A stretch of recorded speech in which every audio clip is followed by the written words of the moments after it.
वहाँ पे ना एक चाय वाले भैया हैं, छोटा सा चाय का टपरी है in front of the mess. मेरे साथ तो फैमिली थी, तो I kept all my belongings at the hotel और विद माय फैमिली। जो जिन लोगों के पास नहीं थी, जब जैसे मैंने देखा एमबेसी प्रेमिसेस में एंटर करते हो तो कैमरा आपको देखना शुरू कर देता है। Camera start examining you. कुछ लोग भागने लग जाते हैं और मैंने देखा कि वहाँ पे ना एक आंटी थे, वो गिर भी गए इसी चक्कर में, है ना। तो देर आर मैनी पीपल जो कि ना अपनी फाइल्स खोल के देखना शुरू कर देते हैं कि वो इंडियन, मतलब इंडिया बॉर्न थी, बट वो किसी और नेशनलिटी की थी, वो यहाँ से वीजा अप्लाई कर रही थी यूएस का। तो उसी ने मुझसे कहा कि मतलब सिविक सेंस तो है ही नहीं लोगों में, देखो। हेलो एंड नमस्ते एवरीवन। कैसे हैं आप सब? मैं उम्मीद करता हूँ आप अच्छी हेल्थ में होंगे। जैसा कि आपको पता है कि मेरा चैनल है इंटेल अर्पित और हम बात करते हैं ट्रैवल और वीज़ा हैक्स के बारे में। आज का ये वीडियो बहुत ही स्पेशल है क्योंकि मुझे बहुत लोगों ने कहा, मेरे पास दुनिया जहान की ईमेल्स आई, मैंने काफ़ी ईमेल्स का रिप्लाई भी किया और बहुत लोगों ने मुझसे पूछा कि क्या मेरा यूएस का वीज़ा लगा हुआ है, क्योंकि मैं यूएस वीज़ा की गाइडेंस काफ़ी टाइम से दे रहा हूँ। तो ये क्वेश्चन बिल्कुल बनता था, क्या मेरे पास यूएस का वीज़ा है या मेरी फैमिली के पास यूएस का वीज़ा है। तो मैं आपको अपना वीज़ा भी इस वीडियो के एंड में दिखाऊंगा और अपनी फैमिली का वीज़ा भी आपको इस वीडियो के एंड में दिखाऊंगा। पर इस वीडियो का जो एजेंडा है आज वो ये है कि रिसेंटली हमने अभी छवि का वीजा अप्लाई किया और मैंने अपने दोनों बच्चों का वीजा अप्लाई किया। तो वीजा गाइडेंस के लिए या इंटरव्यू प्रिपरेशन के लिए इससे बढ़िया कुछ हो नहीं सकता कि अभी रिसेंट जो वीजा मैंने लिया उसका एक वॉक थ्रू टूर और उसका जो एक एक्सपीरियंस था कि हमें एम्बेसी से एंटर होने से लेके और एम्बेसी से बाहर आने तक का क्या प्रोसेस हुआ, कितना टाइम लगा, क्या हमें वीजा तब मिला या उसके बाद मिला। इन सब चीज़ों को अगर हम क्लैरिटी से आपके सामने रखेंगे तो वीज़ा इंटरव्यू प्रिपरेशन में काफ़ी हेल्प होगा। हो सकता है आपको इस सीरीज़ में 2 या 2 से ज़्यादा वीडियोस भी देखने मिले। अगर आप इन वीडियोस को या मेरे पुराने बनाए वीडियोस को, जिसमें DS 160 की फिलिंग, इंटरव्यू प्रिपरेशन और एक ओवरऑल प्रोसेस की वीडियो भी है, अगर आप कंप्लीट इन वीडियोस को एक बार देख लेंगे तो आई एम श्योर कि आप 100% बिना किसी एजेंट की हेल्प के आप खुद से अपना यूएसए का B1 B2 वीज़ा अप्लाई कर पाएंगे और इजीली उसे ले भी पाएंगे। तो अगर ये वीडियोस आप अपने पेरेंट्स के साथ शेयर करोगे ना तो उनके लिए काफ़ी ईजी हो जाएगा एम्बेसी का कंप्लीट प्रोसेस देखना और वो एकदम से वहां जाके एक पैनिक सिचुएशन में नहीं पड़ेंगे। तो चलिए विदाउट वेस्टिंग टाइम हम शुरू करते हैं इंटरव्यू की preparation. So first thing first, सबसे पहले अब छवि हमें बताएगी तो जब हम एम्बेसी के बाहर पहुंचे, किस टाइम पहुंचे और वहां पहुंचने के बाद हमें क्या एक्सपीरियंस हुआ। So hi everyone, first of all मेरा जो एम्बेसी का टाइम था ना अर्पित, वो मॉर्निंग 8:15 का था। इट वाज वेरी अर्ली और मुझे ऐसा लगा कि शायद ये काफी अर्ली टाइमिंग है तो वहाँ पे बहुत ज्यादा भीड़ नहीं होगी। बट सरप्राइजिंगली जब मैं वहाँ पे पहुंची, मैं ऑलरेडी 8 ओ क्लॉक वहाँ पहुंच गई थी। तो जब मैं 8 ओ क्लॉक वहाँ पहुंची तो ऑलरेडी काफी लंबा क्यू था, बट वो काफी फास्ट मूविंग था। ऐसा नहीं है कि मुझे बहुत देर वेट करना पड़ा। तो एम्बेसी के बाहर भी एक सिक्योरिटी चेक होता है, वो बहुत बड़ा सिक्योरिटी चेक नहीं है। ऐसा नहीं है कि वहाँ कुछ मशीन्स लगे, वो मैनुअल है और वहाँ से वो आपको एक बार चेक करके फिर वो अंदर जाने देते हैं and then you enter into the main premises. ठीक है, अब जो सिक्योरिटी चेक था वो एम्बेसी के बाहर वाला था, एक नॉर्मल सिक्योरिटी चेक हुआ। पर इन केस यहाँ एक चीज़ अगर आप मिस कर रहे हो वो ये कि आपको कोई भी इलेक्ट्रॉनिक गैजेट या कुछ भी ऐसा मटेरियल जो प्रोहिबिटेड है एम्बेसी प्रेमिसेस में वो लेके नहीं जाना। फॉर एग्जाम्पल, आपके पास फ़ोन है और आप एक सिंगल एप्लीकेंट हो तो आप फ़ोन या तो अपना गाड़ी में रख के जाइए या आप अगर नियर बाय किसी होटल में स्टे कर रहे हैं या अपने घर से जा रहे हैं तो आप उसका कुछ सोल्यूशन करके जाइए। नहीं तो ऑल्टरनेटिवली वहाँ क्या कर सकते हैं ये आपको छवि बताएगी। सो वहाँ पे ना एक चाय वाले भैया हैं, छोटा सा चाय का टपरी है in front of the embassy. तो मेरे साथ तो फैमिली थी, तो I kept all my belongings at the hotel और विद माय फैमिली। जो जिन लोगों के पास नहीं थी, जब जैसे मैंने देखा तो वो उन चाय वाले भैया को they give all their belonging. पर आवर कुछ चार्ज था, वो चार्ज देके उन्होंने उनको एक लॉकर काइंड ऑफ थिंग दिया और उसमें उन्होंने अपना सामान रखा and they were getting their things after that. तो वो भी आप कर सकते हो अगर आपके पास कोई नहीं है। अगर आप सिंगल जा रहे हो, अगर आपके पास कोई नहीं है तो आप वहाँ पे अपनी बिलोंगिंग्स रख सकते हो, उसके लिए कोई प्रॉब्लम नहीं है। तो चलिए, अब हम ये मानते हैं कि हम एम्बेसी में एंटर हो चुके हैं। एंटर होने के बाद क्या उसके बाद भी हमारा कोई दूसरा सिक्योरिटी चेक है? यस ऑफ कोर्स, जैसे ही हम अंदर एंटर होते हैं ना तो जो मेन सिक्योरिटी चेक है वो अंदर जाके ही होने वाला है। जैसे कि आप एयरपोर्ट पे एंटर होते हैं तो वहाँ एक सिक्योरिटी चेक होता है, there is a huge machine और एक मैनुअल भी होता है। वो सब प्रोसेस है अंदर जाके। एक बिल्डिंग के अंदर आप एंटर होते हो, नॉर्मल सा बिल्डिंग है, वही पुराने से दरवाजे काइंड ऑफ थिंग है, जैसे आप पुराना घर देखोगे कुछ वैसा ही लगता है वो। But when you enter inside there is a huge machine, वो सिक्योरिटी चेक है। वहाँ पे आप अपना बैग वगैरह, वैसे तो वो अलाउड नहीं है, बट अगर किसी ने कुछ लेदर का पहना है, लाइक अगर आपने लेदर के शूज़ पहने हैं, और मेनली ये मेल्स में होता है कि अगर उन्होंने बेल्ट पहना है तो वो उनको वहाँ रखना है। उनके पास वॉलेट है तो वो रखना है आपको, वो सब आपको वहाँ रखना है। आपका जो फाइल, मोस्टली लोगों के पास एक फाइल होल्डर होता है, वो आपको रखना है, वो आपका मशीन के अंदर जाएगा। और उसके बाद जो मैनुअल चेक है वो तो ऑब्वियसली होगा ही होगा वहाँ पे। तो ये सब रहता है वैसे। तो अब ये सब चेकिंग होने के बाद आप मेनली एक वेटिंग एरिया में जाते हो उस वेटिंग एरिया में आपके लिए काफ़ी सारी चेयर्स लगी होती हैं और वो रो वाइज आपको वहाँ पे सिटिंग अरेंजमेंट है, वहाँ आप बैठ जाओगे जाके। और उसके बाद जैसे ही आपका नंबर आएगा या एम्बेसी के अंदर से कॉल आएगा उस रूम में, तो वो रो वाइज ही आपको वहाँ से उठ के जाने के लिए बोलेंगे, जो भी वहाँ पे सिक्योरिटी ऑफिसर होंगे वो। यहाँ छवि आपके साथ एक पॉइंट शेयर करना चाहेगी जो कि बहुत इंपॉर्टेंट। तो ये पॉइंट ना कई लोगों को तो लगता है बेफिजूल का है, बेतुका है, but it totally make sense. अगर जो लोग इन चीज़ों में बिलीव करते हैं ना कि जैसे ही आप एम्बेसी प्रेमिसेस में एंटर करते हो तो कैमरा आपको देखना शुरू कर देता है, कैमरा स्टार्ट्स एग्जामिनिंग यू। अगर आप इस चीज़ में बिलीव करते हो तो ये पॉइंट आपके लिए बहुत काम का है कि जैसे ही आपका सिक्योरिटी चेक होता है, मैंने बताया कि लोग अपनी बेल्ट रख देते हैं, अपनी बिलोंगिंग्स रख देते हैं, जो भी उन्होंने लेदर का पहना है सब कुछ रख देते हैं, और उसके बाद जब आप सिक्योरिटी चेक से बाहर जाते हो ना, तो बेल्ट से जब आपका सामान आता है तो मोस्टली मैंने देखा है इंडियन पीपल वो वहीं पे उसको टक इन करना स्टार्ट कर देते हैं। लाइक बहुत से मेल्स हैं जो एज्ड है, जो हमारे पेरेंट्स की एज के हैं ना, वो इस चीज़ को बॉदर ही नहीं करते हैं कि साइड में there is a space given, एक कर्टन लगा हुआ है, वहाँ पे स्पेस दिया हुआ है कि आप अपनी बेल्ट वहाँ जाके टक इन कर लें। बिकॉज आप बेल्ट टक इन करोगे तो उसको प्रॉपर्ली टक इन करोगे, राइट। और अगर आप अपने शूज़ पहन रहे हो तो आपको बैठने के लिए चेयर भी चाहिए, but people are so eager to sit in the row, जिस रो के लिए हमें टोकन मिल चुका है ऑलरेडी, उस रो में बैठने के लिए भी ना वो बहुत ज़्यादा ईगर हैं और वो वहीं पे उसको टक इन करना शुरू कर देते हैं और फटाफट रो में बैठने की जल्दी करते हैं। जबकि जब आपका नंबर आएगा तो ऑब्वियसली आपको जाना ही है, देयर इज नो फस in all those things. In fact कई लोग जो इस चीज़ को कम्प्लीटली समझते हैं, जो मेरा एक्सपीरियंस रहा, there was a girl sitting with me, वो किसी और नेशनैलिटी की थी वो इंडियन, मतलब इंडिया बॉर्न थी, बट वो किसी और नेशनैलिटी की थी, वो यहाँ से वीजा अप्लाई कर रही थी यूएस का। तो उसी ने मुझसे कहा कि मतलब सिविक सेंस तो है ही नहीं लोगों में, देखो कैसे यहीं पे ना दे स्टार्टेड टकिंग इन, इतनी सारी फीमेल्स भी बैठी हैं, सब बैठे। तो माई पॉइंट इज कि आप उस कर्टन का यूज कर सकते हो, वहाँ साइड में जाके अपने आप को प्रॉपर्ली ड्रेसअप कर सकते हो वापस से, क्योंकि बहुत सारी अजम्पशंस हैं इस चीज में ना कि आपको प्रॉपर्ली ड्रेस होके जाना चाहिए, सब कुछ आपको वहाँ पे बिहेवियर आपका अच्छा होना चाहिए, आपका पोस्चर अच्छा होना चाहिए, आप एग्जामिन हो रहे हो, अगर आप एग्जामिन हो रहे हो तो प्लीज ऐसी गलती मत करो। सबके पब्लिकली ये सब चीजें करना अच्छा नहीं लगता। आराम से चेयर पे बैठ के शूज पहन लो, बेल्ट लगा लो, वॉलेट रख लो, देयर इज इनफ टाइम, बहुत सारा टाइम होता है, ऐसे रश करने की जरूरत नहीं है। तो बेसिकली इस पॉइंट का मतलब ये था कि एक मिथ अराउंड है कि जब भी हम यूएस से इंटरव्यू देने जाते हैं ना, तो आपका examination as soon as you enter the embassy premises तभी शुरू हो जाता है। देखो वो मिथ है या रियलिटी है, उस पर तो हम बाद में जाएंगे, अभी तो हम वीजा लेने के लिए जा रहे हैं, तो हमें उस चीज पे फोकस करना है कि आप कोई भी गलती ना करो। आइदर वो आपके बिहेवियर में है, या आपकी वो ड्रेसिंग सेंस में है, या आपके पोस्चर में है, एनीथिंग लाइक दैट, जो भी चाहे जब आप एम्बेसी हम पहुंच चुके हैं तब हम इस चीज का डिसीजन नहीं ले सकते कि ये मिथ है या रियलिटी है, तब हमें अपने वीजा पे फोकस करना है। तो इन सब चीजों में टाइम वेस्ट करके कोई बेनिफिट नहीं है। तो आप प्रेफर करो कि अपना बिहेवियर, अपना पोस्चर, अपनी ड्रेसिंग सब नीट रखो और क्लीन रखो। तो अब हमारा सारा सिक्योरिटी चेक कंप्लीट हो चुका है, आपको आपकी बिलोंगिंग्स फिर से मिल चुकी हैं और अब आप एक वेटिंग एरिया में बैठ चुके हो रो वाइज, और आपका जैसे ही अंदर से कॉल आएगा आप रो वाइज उठ के एम्बेसी प्रेमिसेस में एंटर होने के लिए रेडी हो जाते हो। And there is one more thing, छोटा सा पॉइंट है, प्लीज जब आपकी रो को कॉल किया जाता है ना, तो आप भागे नहीं, सबका नंबर आने ही वाला है। कुछ लोग भागने लग जाते हैं और मैंने देखा कि वहाँ पे ना एक आंटी थे, वो गिर भी गए इसी चक्कर में, क्योंकि वो बहुत तेज भागे, उनको लगा कि कहीं मैं रह ना जाऊँ और ऐसा ना हो कि फर्स्ट कम फर्स्ट सर्व वाले चक्कर में ना मेरा नंबर बहुत लेट है। ऐसा कुछ नहीं है, सबको टोकन्स दिए गए हैं, उसी के अकॉर्डिंग सबका नंबर आने वाला है। तो जब आपका रो कॉल किया जाए आप प्लीज तभी जाए। तो अब हम एम्बेसी, जो मेन एम्बेसी प्रेमिसेस है जहां आपका इंटरव्यू होने वाला है, जहां ऑफिसर्स बैठे हैं, हम वहां तक पहुंच चुके हैं और अब हम एम्बेसी प्रेमिसेस में एंटर हो रहे हैं। तो सबसे पहले क्या होगा, so there is a huge hall, काफी बड़ा हॉल था जहाँ पे हम लोग एंटर हुए। तो एंटर होते ही ना वो क्यू बहुत बड़ा नहीं दिखता है, जब आप एंटर होते हो तो आपको बहुत छोटी सी एक लाइन दिखती है और वो जगह भी छोटी है, there is a single line जो जा रही है आगे, और उसके साथ ही कुछ काउंटर्स बने हुए हैं। तो जब मैंने वो विंडो देखा ना तो मैं भी पैनिक हुई एक बार के लिए कि अच्छा एंटर होते ही इंटरव्यू आ जाएगा, और कुछ लोग भी जो मेरे साथ थे दे वर आल्सो लाइक कि अच्छा मतलब अभी हमारा कॉल आ जाएगा and we are going for the interview. जब मैं उस विंडो पे गई आई रियलाइज्ड कि वो इंटरव्यू के लिए नहीं था, वो एक एडिशनल स्कैनिंग विंडो था जहाँ पे दे स्कैन माई पासपोर्ट और उन्होंने फिंगर स्कैन किए। Even I was carrying the passport of my children also, both of my girls, उनके पासपोर्ट भी मैं लेके गई थी, तो वो भी उन्होंने वहीं पे स्कैन किए और फिंगर स्कैन हुए वहाँ पे। तो यहाँ पे एक चीज़ मैं आपको क्लियर कर दूं कि अगर आपके बच्चे 12 इयर्स या उससे छोटे हैं तो आपको एम्बेसी प्रेमिसेस में उनको लेके जाने की ज़रूरत नहीं है। आप उनको VFS की अपॉइंटमेंट पे लेके जरूर जाइए, क्योंकि उनका वहाँ पे पिक्चर होगा और बायो भी हो सकते हैं अकॉर्डिंग टू एज।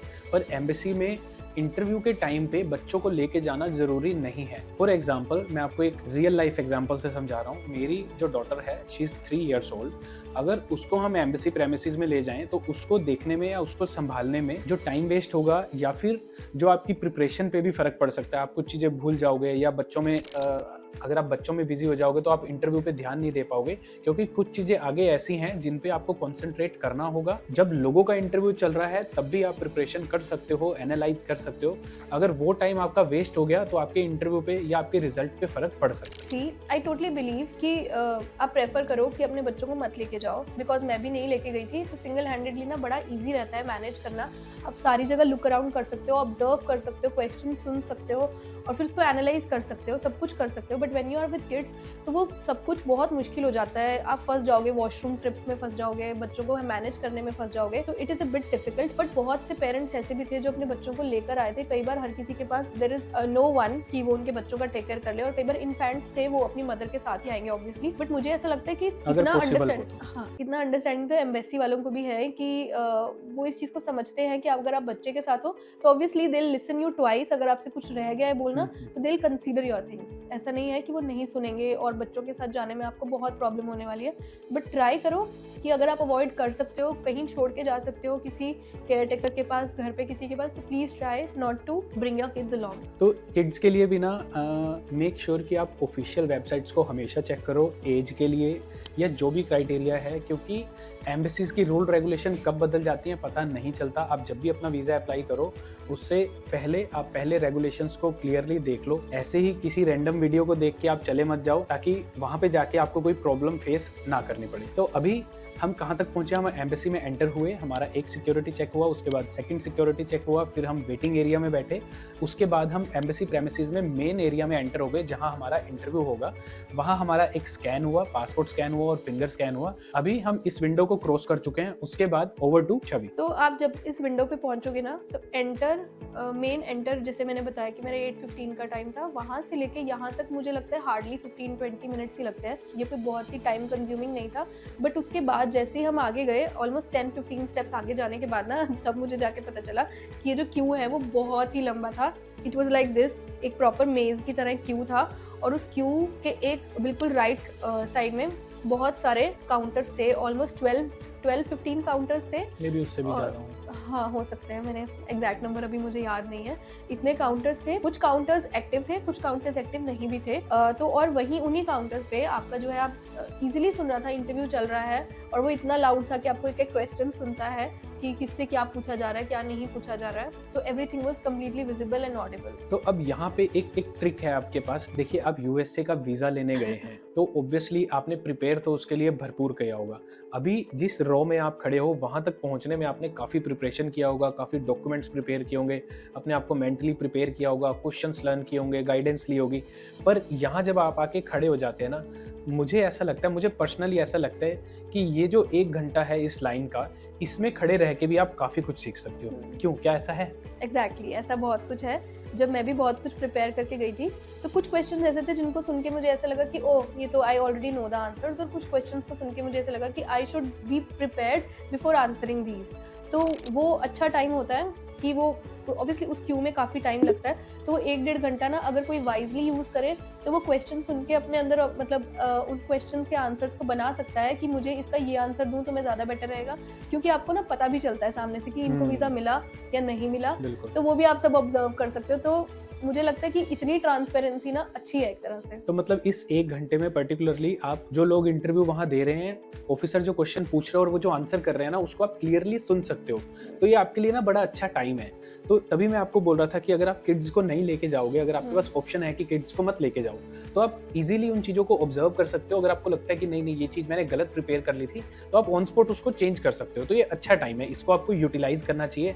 एनालाइज करो, ऑब्जर्व करो कि क्या जो आप प्रिपरेशन करके आए हो वो सही है या उसमें कुछ चेंजेस की नीड है। इसके बाद जब ये लाइन खत्म होने वाली होगी तो वहाँ पे एक अटेंडेंट होंगे जो आपको बताएंगे कि आपको किस काउंटर पे जाना है इंटरव्यू देने के लिए। पर यहाँ भी एक मिथ है छोटा सा, जिसके बारे में छवि आपको बताएगी। सो वहाँ पे ना बहुत ही कम ऐसे एम्बेसडर्स हैं जो कि इंडियन हैं, और मोस्टली ऐसे हैं कि जो फॉरेनर्स हैं। तो बहुत से लोग ना ये अज्यूम कर लेते हैं कि जो इंडियन ओरिजिन वाले एम्बेसडर्स हैं हमें वहाँ जाना चाहिए, क्योंकि वो हमारी बात को ज़्यादा कनेक्ट कर पाएंगे या ज़्यादा अच्छे से समझ पाएंगे, rather than going to the foreigner ambassadors. हैं वो सभी अमेरिकन एम्बेसडर्स, बट स्टिल कुछ लोगों को ऐसा लगता है कि हम वहाँ जाएंगे तो वो ज़्यादा बेनिफिशियल है, जबकि ऐसा कुछ होने नहीं वाला है। शायद 1 या 2 काउंटर्स हैं जो इनके लिए हैं, जो कि लोग हिंदी में इंटरव्यू देना चाहते हैं। Rest all the counters are dedicated to those जो कि इंग्लिश में इंटरव्यू देना चाहते हैं। तो आप हिंदी में इंटरव्यू दे रहे हो या इंग्लिश में इंटरव्यू दे रहे हो, that doesn't makes any difference, क्योंकि बहुत से जो हमारे पेरेंट्स की एज के लोग थे, मम्मी पापा की एज के लोग थे, वो सभी लोग हिंदी में आराम से इंटरव्यू दे रहे थे, और वो भी काफ़ी पेशेंट थे सुनने वाले,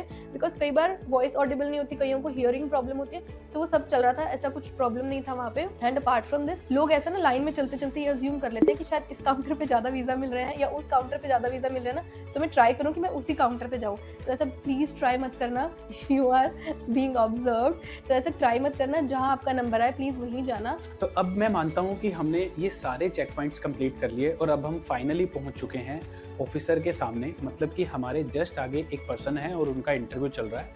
उनका इंटरव्यू खत्म होते ही हमारा टर्न आ जाएगा। और अब ना एक बड़ी फेमस सेइंग है यूएस वीज़ा इंटरव्यू के बारे में। अब मुझे नहीं पता आप लोगों ने इस चीज़ के बारे में सुना है या नहीं सुना है। जो भी इस फील्ड से कनेक्टेड है ना, वो ये जानता है कि आपका इंटरव्यू शुरू होने से पहले ही शुरू हो जाता है। अब जो यूएस इंटरव्यू के लिए आपको प्रिपेयर करवाता है, या अगर आप इस चीज़ से थोड़ा भी कनेक्टेड है ना, तो आप इस बात को समझ पाएंगे कि ऑफिसर, ये मैं अपनी तरफ से नहीं कह रहा हूँ, ये मैं official x US visa officers इनके इंटरव्यूज़ या इनकी पब्लिकेशंस को पढ़ने के बाद आपको ये बात बिल्कुल 100% श्योरिटी से बता सकता हूँ कि आपके इंटरव्यू में पहला क्वेश्चन पूछने से पहले ही आपको जजमेंट देना शुरू वो कर देते हैं। ऑफिसर का कहना ये होता है कि जब आप उनकी तरफ चल के जा रहे हो, या जब आपके सामने वाला पर्सन हट गया और अब आपका टर्न आने वाला है, वो तभी आपको जजमेंट देना शुरू कर देता है। क्या ये बात सच है? क्या ऐसा कुछ आपने फील किया वहाँ? यस, आई थिंक सो, ये ट्रू है, क्योंकि जब हम वो लंबे से क्यू से बिल्कुल ही काउंटर्स के आगे जाते हैं, तो देयर इज़ अ ऑफिशियल जो कि हमें बताता है कि अब आप ना इस काउंटर के आगे आ जाओ। तो उस काउंटर के आगे ऑलमोस्ट 3-4 पर्सन का ना स्टैक काइंड ऑफ बना देते हैं। ठीक है, हर काउंटर के आगे बना देते हैं। 4 लोग खड़े हैं। तो वही बिल्कुल छोटी सी एक बात है ना, वही सिविक सेंस वाली, प्लीज धक्का मुक्की मत करो, अपनी पोजीशन बना के रखो। कई लोग ना उसमें भी मैंने देखा कि ट्राई कर रहे थे कि जैसे वो जो स्टैक्स होते हैं ना, वो काफी पास होते हैं, उसमें से भी ना लोग इधर से इधर चले जाते हैं कि यहाँ इंटरव्यू नहीं देना चाहती मैं, I should go that way. तो वो भी इजीली विजिबल होता है, वो ऑब्जर्व तो कर ही रहे हैं ना, वो ऑब्जर्व करते हैं, वो इजीली विजिबल होता है। प्लीज ऐसा मत करो, डेकोरम को मेंटेन करके रखो, जहां आप खड़े हो उसी क्यू में रहो, अपनी लाइन को प्लीज शिफ्ट करने की कोशिश मत करो। शायद वीजा मिल जाए तुम्हें, बट इन सब चीजों से नहीं मिलेगा, रिजेक्ट भी हो सकता है ऑफ कोर्स। और ऐसा भी है कि मैंने सुना है कि लोग ना जैसे इंटरव्यू देने से पहले खड़े हैं तो सुनने की कोशिश करते हैं कि ऑफिसर इनसे क्या पूछ रहा है, मुझसे क्या पूछेगा। क्या ऐसा भी कुछ है? यस, ऐसा होता है, लोग जनरली ट्राई करते हैं और थोड़ा सा ऐसे ओवर हियर करने की कोशिश करते हैं, बट ये ओवर हियरिंग की वजह से भी आपके मार्क्स कट हो जाते हैं। अगर हम कहें कि मार्क्स, तो मार्क्स कट हो जाते हैं। और जब आप ही नेक्स्ट वन हो इंटरव्यू के लिए ना, तो आपसे पहले जो इंटरव्यू दे रहा है उनके और आपके बीच में ऑलमोस्ट 7-8 स्टेप्स का डिस्टेंस होता है, और वो मेंटेन करना बहुत जरूरी है। वहाँ पे जगह बनी होती है, स्टेप्स बने होते हैं कि आप यहाँ खड़े हो जाओ। कई लोग उस पे खड़े होने के बाद ना आगे झुक के दे वांट टू लिसन कि आगे क्या चल रहा है, बट वो विंडो पे क्लियरली विजिबल है। प्लीज ऐसा मत करो। ऑफिसर आपको नोटिस कर रहा है कि आप क्या कर रहे हो, तो वो आपके लिए भी जजमेंट साथ के साथ बना रहा है। बिल्कुल बिल्कुल। तो ठीक है, अब हम इंटरव्यू स्टेज पे पहुंच चुके हैं। अब हम फेस कर रहे हैं, मतलब इस चीज का आपने ध्यान रखना है कि जब आप ऑफिसर की तरफ जाओ तो आपका बॉडी लैंग्वेज, आपके फेस के एक्सप्रेशंस, या आपका कॉन्फिडेंस, ये ना बिल्कुल हाईएस्ट लेवल पे होना चाहिए जितना भी आप कर सकते हो। देखो, अब आप इस चीज में अगर आप इस वीडियो तक पहुंचे भी हो ना, तो ऑब्वियसली आप यूएस वीज़ा के लिए प्रिपेयर कर रहे हो, या अपने पेरेंट्स के लिए कुछ कर रहे हो, या अपने किसी भी जानकार के लिए, फ्रेंड्स के लिए, फैमिली के लिए कुछ ना कुछ आप इन्फॉर्मेशन ढूंढ रहे हो। तो इसका मतलब यूएस वीज़ा आपको लेना है, और अगर आपको यूएस वीज़ा लेना है तो आपको उसके लिए प्रिपेयर तो करना ही पड़ेगा। आप उसको लाइटली नहीं ले सकते कि कोई बात, ऐसा नहीं हम कर सकते। अगर आप किसी चीज़ को लेने जा रहे हो और उसके कुछ रूल रेगुलेशंस है, तो आपको उसको फॉलो करना ही पड़ेगा, क्योंकि यूएस ऑफिशियल्स आपको 1 मिनट से भी पहले जज करके रिजेक्ट कर देंगे, और आप कोई अपील भी नहीं कर पाओगे, और आपके पास फिर कोई सोल्यूशन नहीं होगा सिवाय री एप्लीकेशन के। तो बेटर है अपने वेरी फर्स्ट चांस को आप अच्छे से यूटिलाइज करो और वीजा लेने की कोशिश करो, और उसमें जितना हो सके अपना एफर्ट आप पहली बार में डालो, बजाय कि नहीं हुआ तो दोबारा देख लेंगे। तो अभी हम ऑफिसर के सामने खड़े हैं विंडो पे। अब इंटरव्यू का मेन पार्ट आपके लिए आने वाला है कि ऑफिसर आपसे क्या पूछेगा, हमें क्या जवाब देना है। ये सीरीज ना हम स्टेप बाय स्टेप लेके चलेंगे। तो अभी मैं ये मानता हूँ कि अब हमारे सारे चेक पॉइंट्स क्लियर हो चुके हैं और अब हम ऑफिसर को फेस कर रहे हैं, मतलब हमारा इंटरव्यू अब शुरू होने वाला है। चलो इन सब चेक पॉइंट्स को क्लियर करते हुए कुछ ऐसे पॉइंट्स हैं जो आपको माइंड में रखने चाहिए, वो एक बार आपको छवि बताएंगे। कुछ एक बहुत ही ना छोटी छोटी चीजें हैं जिनको आप ध्यान में रख सकते हो when you are going with kids, और अगर आप ओल्ड एज हो, अगर आपके पेरेंट्स जा रहे हैं इंटरव्यू देने के लिए ना, तो बहुत से लोगों को ना ये भी लगता है कि यार अब हम क्यू में आ गए हैं, अब हम क्यू में लग चुके हैं, और कई बार उस क्यू में लगे ना ऑलमोस्ट 2 आवर्स भी हो जाते हैं। तो please don't mind asking the officials कि can we go to the washroom या वेयर इज वॉशरूम, क्योंकि बहुत सी आंटीज और अंकल्स इस एज में आके ना, बड़ी एज में आके उनको प्रॉब्लम होती है कि वो कुछ ओल्ड एज लोग होते हैं, दे कांट वेट, और कई बार लोग प्रेशर भी फील करते हैं ना, तो भी उनको होता है कि हमें वॉशरूम जाना है। तो प्लीज डोंट फील शाई, ये कंप्लीटली नॉर्मल है। आप एक इंटरव्यू ही देने जा रहे हो, तरह पे लड़ने नहीं जा रहे, मतलब इतना पैनिक करने की जरूरत नहीं है। ऑफ कोर्स वो भी इस चीज को ऑब्जर्व करते हैं, यू आर बीइंग काम, तो आप उस चीज को नॉर्मल ही लेके आप पूछ सकते हो कि मुझे वॉशरूम जाना है या वेयर इज द वॉशरूम। या फिर अगर आप बच्चों के साथ आ रहे हो तो वहाँ पे पता है फीडिंग एरियाज भी हैं, you can feed your child even, और आके जब आपका टाइम आए आपकी जगह पे तब वहाँ पे आ सकते हो। तो ये सब पूरी फैसिलिटीज हैं, इतना पैनिक करने की जरूरत नहीं है। चीजों को आप जितना नॉर्मली लेंगे ना, उतना ही आपका कॉन्फिडेंस भी बिल्डअप रहेगा वहाँ, और आपको कुछ ऐसा नहीं लगेगा कि मैं कुछ बहुत ही अलग करने आ गया हूँ। तो आपका माइंडसेट भी वैसा, मतलब आपका माइंडसेट खराब नहीं होगा वहाँ पे। तो आप इजीली अगर चीजों को एज यूजुअल जैसी हैं नॉर्मल लाइफ में वैसा लोगे तो ज्यादा बेटर है।